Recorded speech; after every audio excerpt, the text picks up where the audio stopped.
BS.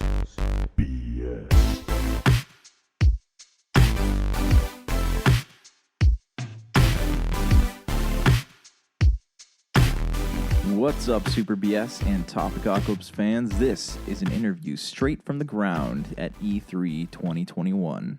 Good, just trying to get used to this whole digital interface here. Yeah. How's it been so far? It's been confused. I'm not good at using Discord. I liked being there and actually walking around the show. So it's been weird because I'm out in Texas and my internet's kind of spotty. So We're in Texas. out kind of near Waco, kind of in central Texas. Yeah, we're in nice. Dallas actually. Oh, awesome. Yeah. I drive to Dallas all the time. So, I mean, it's kind of a mess of freeways. Yeah, It really is. Well, awesome, and thanks for being here. And we're gonna just showcase our game. Cassidy's gonna run us through, if you don't mind, and maybe we can start with some quick introductions. Yeah, if you right click on my name, I'm the one that says live. You can click watch or something like that. What does it say? Okay, it says watch stream. Yeah. And that should pop up the game screen. Okay. All right. Okay. Let's get started then. I'm Eric. Like I mentioned before, I'm the producer for Sands of Aura. I'm Cassidy Fawn. I'm the character artist and animator for Sands of Aura.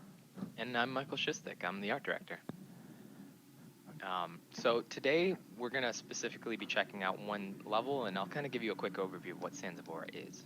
So Sands of Aura is an open-world action RPG, and it's set in the decaying world of Talimhel, where an ancient spell plague has turned everything into an entropic ruin of sand and ash. And today we're going to be checking out specifically the ruins of Herwell, which is not the beginning level. It's actually a little bit further in. And normally you'd get on your Grainwake, your boat, to sail over to this level or one of the many first major islands. So Cass, whenever you're ready, you can start us off. Yeah. You can see everything, right? Yeah, it's loading. Cool. It says. Cool. If you is it kind of full screen or is it like a little window? It is full screen. Cool. It doesn't look as good with a little window. Yeah. Anyway, so this is not the beginning of the game.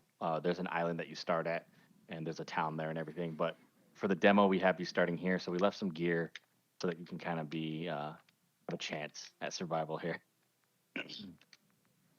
And then finally, I'm going to ring the bell because the armor dropped my health a little bit. The bell works like a Dark Souls bonfire. If you've ever played it, it restores your health. It replenishes your healing bells. It respawns enemies, and if I die, I'll respawn right here. It's like a checkpoint. Okay. Yeah, normally in the game too, that's the dock of this level, so you'd see your Grainwake there, and you would have landed at that dock and started off. And the Grainwake is our sand boat, just so you know. Sorry. Okay. We're also trying to do a lot of RPG elements. We're not just trying to be action. And to showcase this, we have a bunch of NPCs within the level. Now, one of them here being Danthea. Danthea is a Elesis Manhunter, which is one of the major religions in our game, the Church of Elesis. And she's kind of asking us hey, because of my religion, there's a defender of Herwell that's not letting me progress into the inner chambers. Could you go and find my target and see if you can track him back to me? And we can choose to engage with that quest. We can completely ignore it. And if your cup of tea is just killing Danthea and taking her stuff, you can do that too. Does it affect the way the game plays? It definitely will. For example, just there, if you do choose to kill Danthea, you might be locked out in certain quests or rewards later on. But on the alternate end, let's say there's a kind of a sketchy character, you might want to kill him because let's say you decide to bring him to town, maybe he'll kill someone else. So that won't always happen, and it's kind of up to the player to just eyeball it what feels right. Okay. Yeah. So here we're going to try to forge a weapon because we don't have anything yet. But basically there's 1,000 different weapons in the game, and you get those weapons by combining all these different rows that I'm showing you here. Everything's available to you in the demo, but in the full game, you're going to have to search every island, explore everything, look under every nook and cranny, and find all the different recipes to create each of these little segments to create a full weapon. This first row is your weapon handle. This changes your fighting style.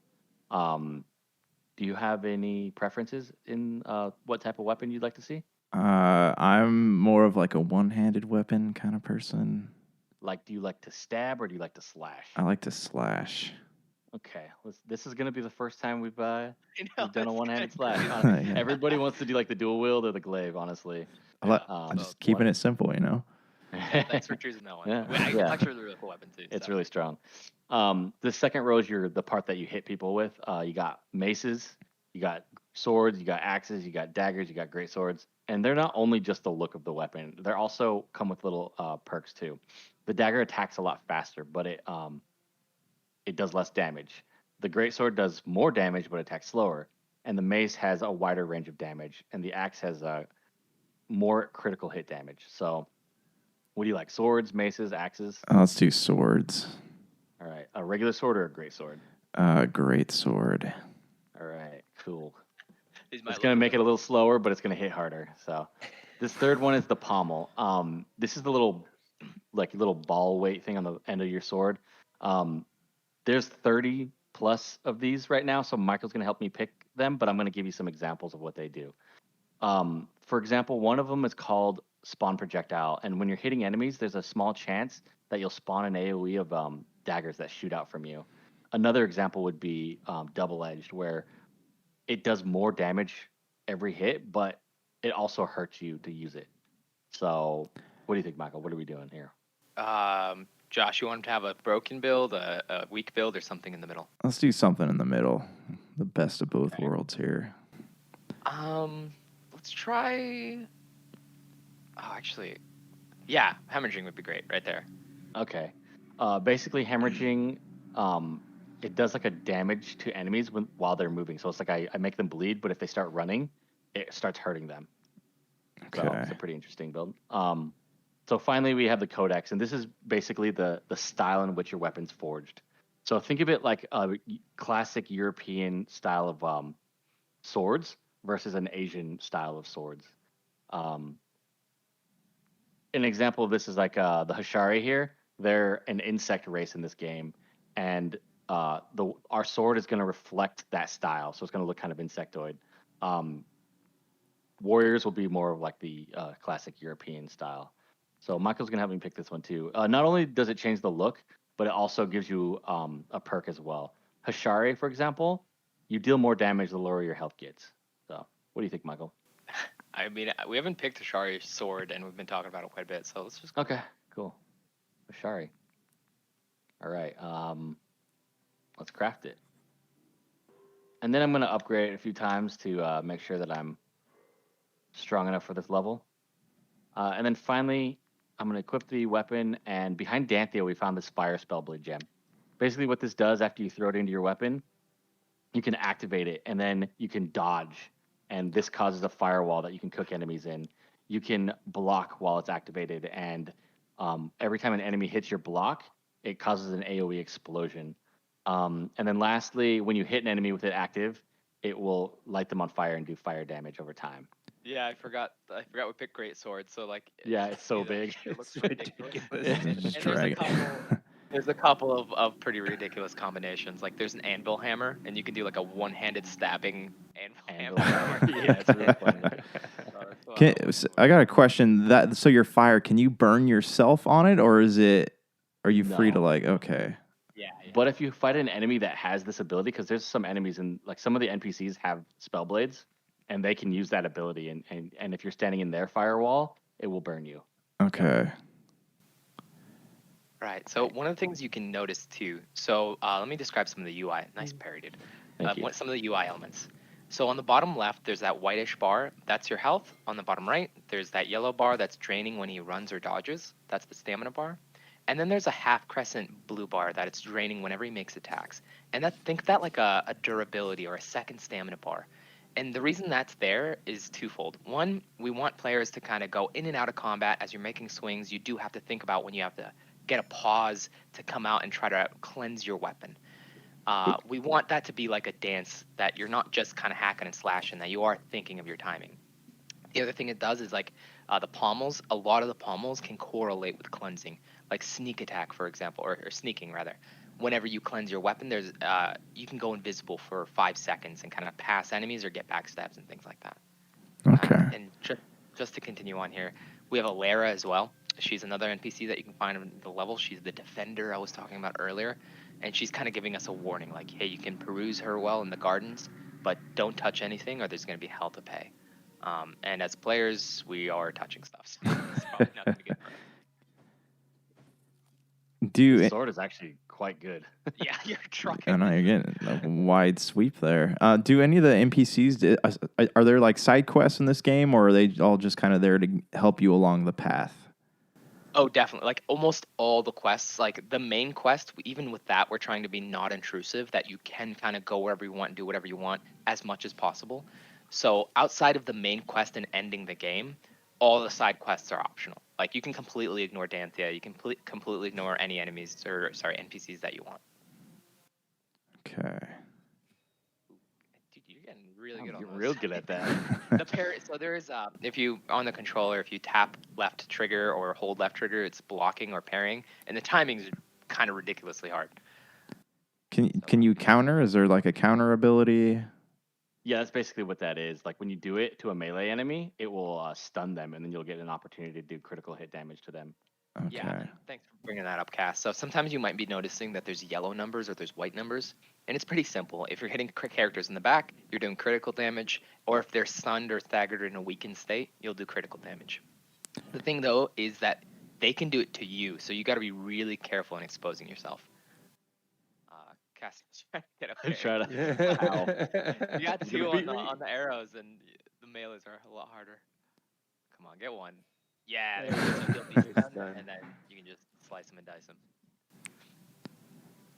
Another UI element there is, so there's that yellow circle in the middle, and that starts to fill up as you're hitting corrupted enemies. So he just used that like long line blade attack. That's specific to the one-handed slash. So all the other weapons handles, they all have their unique special attacks. Is there like a dodge function on here? Yeah, that's the dodge right there. Okay, so it's kind of like a little dash. And you do have invincibility during the duration of the dash. Okay. One of the things that I also want to add is, so we gave you guys a full set of gear at the start of this level. And the gear doesn't drop off of enemies like Diablo style where it has crit or haste or stuff like that. So what it does to you is each piece of armor has a set effect. So if you have 2 to 4 pieces of the same set, like for the one we gave you, for example, called the Bellwether, it has a chance to completely avoid damage, a 20% chance to completely avoid damage on getting hit. Yeah, that's this. If you look in the bottom right, you can see the example of what he's talking about. Yeah. You also got the Cavaliers that's found in this level that Cassie actually picked up. So the Cavaliers, if you have 2 to 4 pieces, whenever you pick up currency, it increases your damage for a short period of time, and that stacks. So it's really good at clearing out a level, but maybe not so good at bosses. Yeah. And finally, we have these runes, and these drop off of enemies randomly. And if you look in the bottom left of the screen, there's a bunch of stats. You can find runes of every single one of those stats. So let's say you wanted to do a lot of crit damage. You could go and grind and find a bunch of crit damage runes and put them in your armor like this and increase the amount of damage you do in your critting. Right now, our gear is actually the lowest level it can be. So there's only 1 socket. So later on, you'll be able to level up your armor, and the max level, you'll have 5 sockets. So you can really push that crit damage build that you're trying to create. Yeah. Or like, for example, like we have the Great Sword, which does it's 25% slower on attacks. Well, man, that can feel really bad, and I'm getting hit because I'm so slow. Well, let's negate that effect and start stacking haste to counteract it. And obviously, the higher level you are, the better the haste runes are. Sorry, and by higher level, I mean like you're further in the game. Or if your armor is getting upgraded, you can have even more haste runes. One of the builds... Ooh! Careful.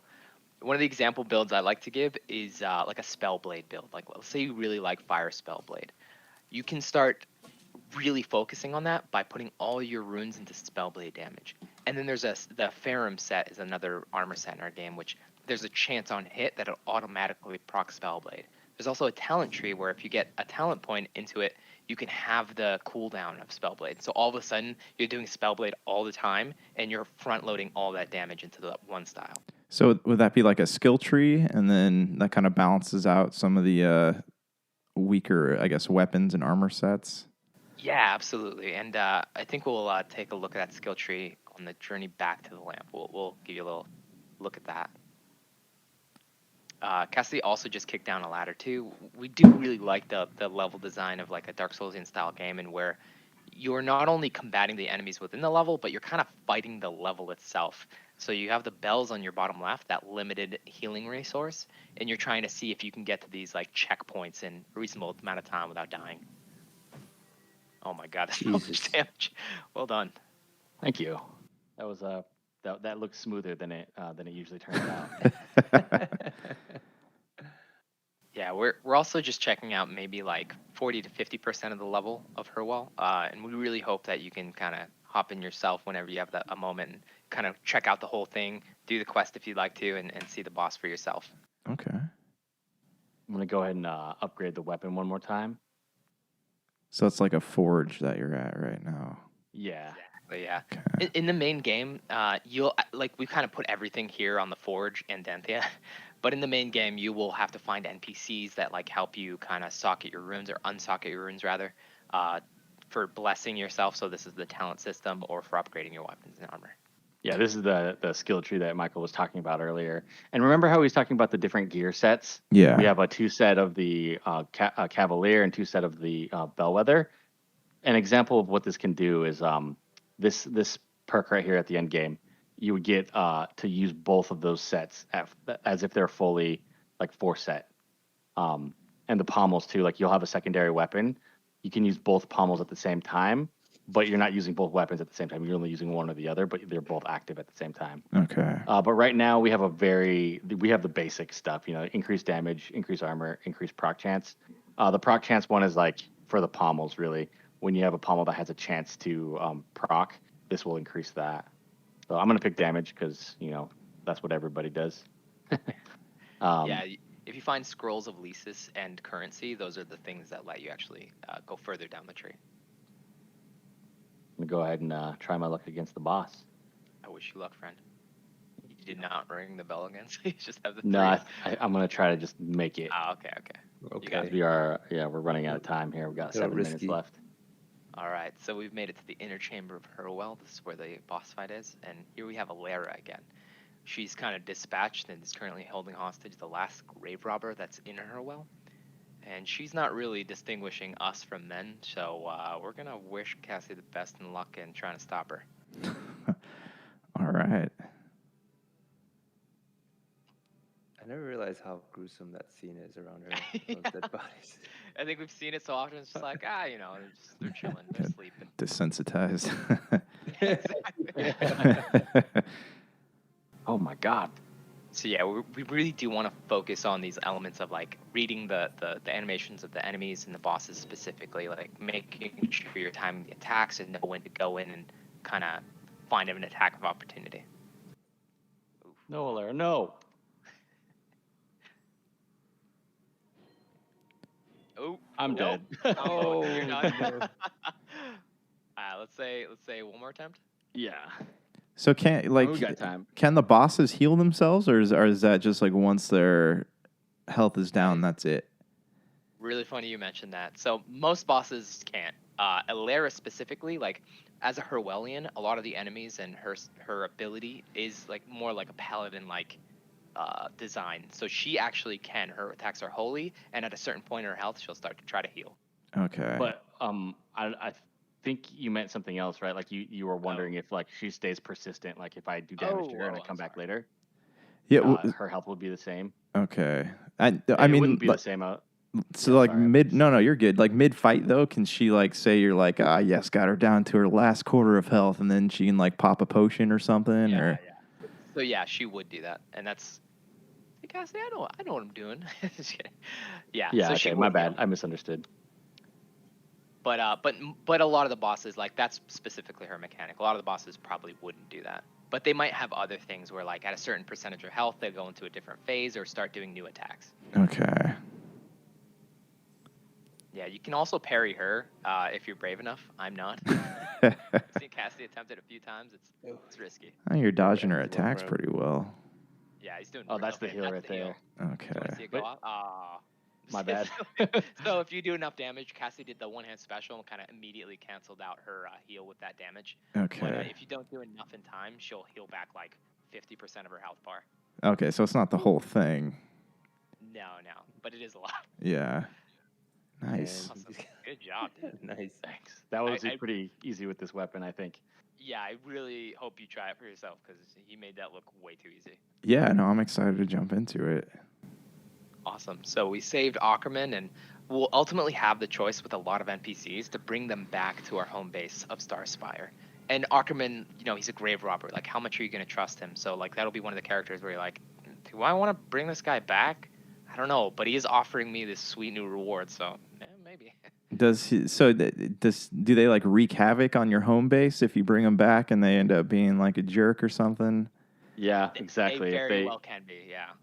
they're a sucky human, then they're gonna definitely cause problems. But sometimes it's not gonna be so easy to like this to like find that in their Yeah. character. Yeah. They like might seem deceiving. Yeah, so here we are back. We're back with Ackerman and our first mate Felker. And normally the boat would be here and you can hop on and the camera would pan down and you can see the horizon of different structures on the sand dunes and you can just pick and choose wherever you want to go. But obviously we have that disabled for the demo here.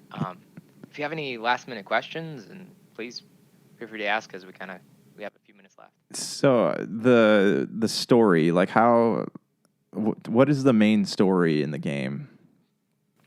We really want the players to kind of discover most of it on their own. We're keeping it a bit cryptic, but Okay. basic gist is that you are a Remnant Knight. You're one of literally a handful that are left, and Remnant Knights are trained like basically by a father figure, and there's only one that they can train, and you're pretty much the last like capable one. And you as a Remnant Knight, you're trying to piece together like the pieces of this broken world, and your guardian Lawrence is helping you do so. And from there, there'll be certain events at the beginning of the game that kind of guide you in that path, and you start to explore like the major themes and elements of like what happened and why you're doing what you're doing. So do your choices, do they have an effect on the outcome of the game or just an effect on like what's happening in the levels? So currently, there's going to be tons of choices with the side quests and things like that. But ultimately, for the main game, for the main storyline, there'll be two choices and two different endings. And we're exploring more, but right now we're pretty solid on two. Yeah, And that won't be in the early access, but that'll be in the full game. Okay, all right, perfect. Yeah, I mean, I just got done playing Nier, and it has like 25 endings, so I just don't know if I want to. Yeah, like our dev team is actually quite small. We have 6 core members, and we've hired some other people like contracting work. Yeah. But it's just a matter of like manpower. Like getting a lot of endings would just probably take a lot of time up. Yeah, no, I mean, I think less is more for me, so I appreciate that. Awesome. Well, if you have any other questions or further questions on the game or our studio and the industry, and you want to hit us up afterwards, like by all means, please feel free to do so. We'd be happy to answer anything you got. Yeah, definitely. I know you guys are out in Dallas, but if you guys, after the game releases, if you guys would be interested in talking about it on the podcast a little bit, I'd love to chat a little bit more. Oh yeah, absolutely, sure. man. That'd be fun. Thank you. Yeah, just if you need to find us, you can find us on Discord or through our website. Okay, yeah, sounds good. Anywhere else, Eric? All right. Thanks so much for stopping by. Yeah, seriously, I appreciate it. Thanks for taking the time. Yeah, thank you. Enjoy the rest of E3. You too.